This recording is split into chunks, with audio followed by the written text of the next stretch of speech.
In sales, one of the questions that you can absolutely count on customers asking at some point is, "Hey, can we get a better price? Or can we get a better deal? Is this the best you can do?" Um, it's part of the sport of being a buyer.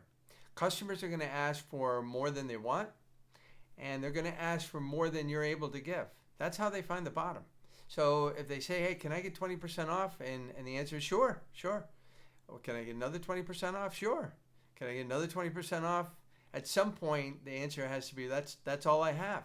So a lot of salespeople try to dodge or put off the cost conversation because it brings risk. It's a threshold where what happens if they don't buy? And so let's put the cost conversation off to the end. Ironically, the opposite is true. While cost is going to come up in every single sale, what's the number one reason people buy your product or service? And sometimes people say, "Well, I think it's quality. I think it's quality, or I think it's reliability." Nope. The number one reason people buy from you is cost. People buy what they perceive to be the most cost-effective way to achieve their goals and objectives, issues, concerns, or solve their problem. They buy the most cost-effective, not the cheapest. In fact, the cheapest of anything is rarely the most cost-effective. So instead of pushing the cost-effective conversation out to the end of the sales process at some point when they bring it up, I bring it up at the beginning. So for example, "Mr. Customer, would it be valuable for us to talk about how we might be able to directly impact your business at a fraction of the time, effort, and cost?" I bring it up. Cost effectiveness is the reason people buy from you. That doesn't mean I want to talk about price right out of the gate. In fact, there's 4 key strategies that I teach in terms of negotiation. The first is you want to explore where the customer is coming from. So if a customer was to say very directly, "Hey, your product is good, but your price is too high," I'm not sure I know what they mean. Is it too high by 5 cents, or is it too high by 90%? So I would just ask, when you say our price is too high, Mr. Customer, what were you expecting? Or I might say, compared to what? And so if they say, "Well, compared to this other product or service," and that gives me an opportunity to all of a sudden realize we're not comparing apples to apples. And so if we're comparing a jetliner to a paper airplane, then of course there's going to be a price disparity. So the first thing I want to know is when they say, "Is this your best price?" or "Your price is too high," well, what were you expecting? They'll typically tell you, "Well, here's what I was expecting." If we're 1% off, that's pretty easy to make up that difference. I understand that negotiation is part of the sales process, but unnecessarily giving away margin is not good for you or the company. The second piece I would talk about is expectation setting.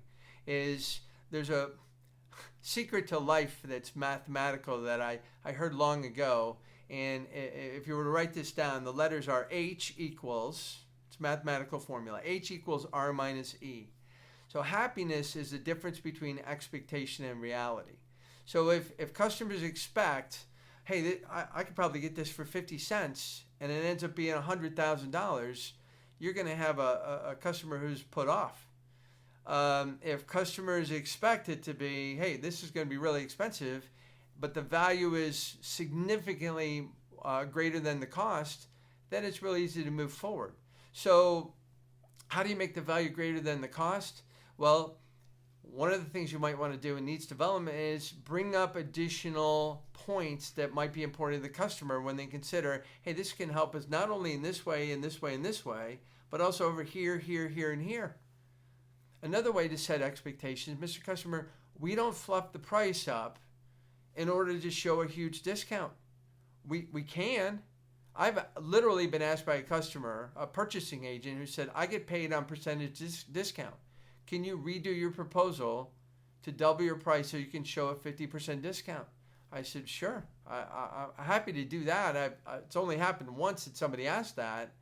But people have an expectation, and I'll give you an example. You can't buy furniture anywhere that's not 50% off. Or you look at other retail stores, 70% off, 90% off. So if you're going to talk in terms of discount, talk in terms of dollars, not percentages. 10% never sounds like a lot. But Mr. Customer, if we could get this deal done and take $2,500 off the price, which frankly might be 2% or 5%, it would be worth $2,500 for us to close this deal this month or this quarter, as opposed to have it to slide into next quarter, just because of our internal reporting. With $2,500 is real money. 10% doesn't sound like anything. Thirdly, consider range pricing. If a customer asks for a very specific proposal on a configuration, deliver that. But in addition, I would deliver two other proposals at choice A, B, and C. And I would say, Mr. Customer, you asked for a very specific configuration. Here it is. And when I price it out, it comes out to $42,222. But I did two other things. I put together a base model, bare bones base model configuration, a starting point, stripped everything off of it, and frankly, you can get started for under $20,000 with this base model. And that's just to show you what your options are. And I also put together, if you wanted to go a premium, a higher level with some of the upgrades. So I put together the higher, I put everything in, and it's around $65,000. And I just wanted to give you a range of what your options are, so you didn't have to guess at what was the lower or the higher option. And then there's many points in between. What's interesting is if a customer has a choice between A, B, and C, they spend more time talking about whether they want the configuration they asked for, a little bit more, a little bit less, as opposed to just focusing on how can they knock you down on price. By the way, sometimes they say, well, $42,000, that's not in our budget. We're going to have to put this off forever. In which case, they might be able to do the base model now and then add to it later, so at least you get a foot in the door and make an initial sale. Conversely, somebody might say, well, we had an extra $20,000 in the budget. If we're going to buy this, we might as well do it right the first time, and you make a $60,000 sale instead of just the configuration they originally asked for. Lastly, one of the things you should have in your mind, and frankly, talk to customers about, what's the cost of not buying your product or service? For example, my service, sales training, it's not free. But the only reason you would ever do it is to make money. And whatever it costs, if you can make millions of dollars additional revenue for whatever fraction of that the sales training itself costs, it's a money maker. If sales training is not a money maker, you should never do it.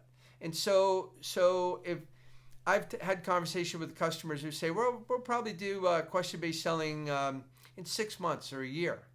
And I ask them, I said, well, why would you do it ever? And they said, well, I would want to increase our sales. Why would you want to wait 6 months to increase your sales? Why would you want to wait a year to increase your sales? There's an opportunity cost. So if somebody has a leaky roof and says, how much does it cost to fix? $500. I think I'll wait. A year from now, you might have to replace the entire roof to the tune of $10,000. So what's the cost of not buying your product or service? What's the cost of not having a competitive advantage? What's the cost of not being reliable or not having security? And that conversation isn't something that happens at the end of the sale. That should happen as part of your cost conversation, cost effectiveness conversation throughout the sales process and dialogue. Don't be afraid to talk about being cost effective. That's the number one reason people buy from you.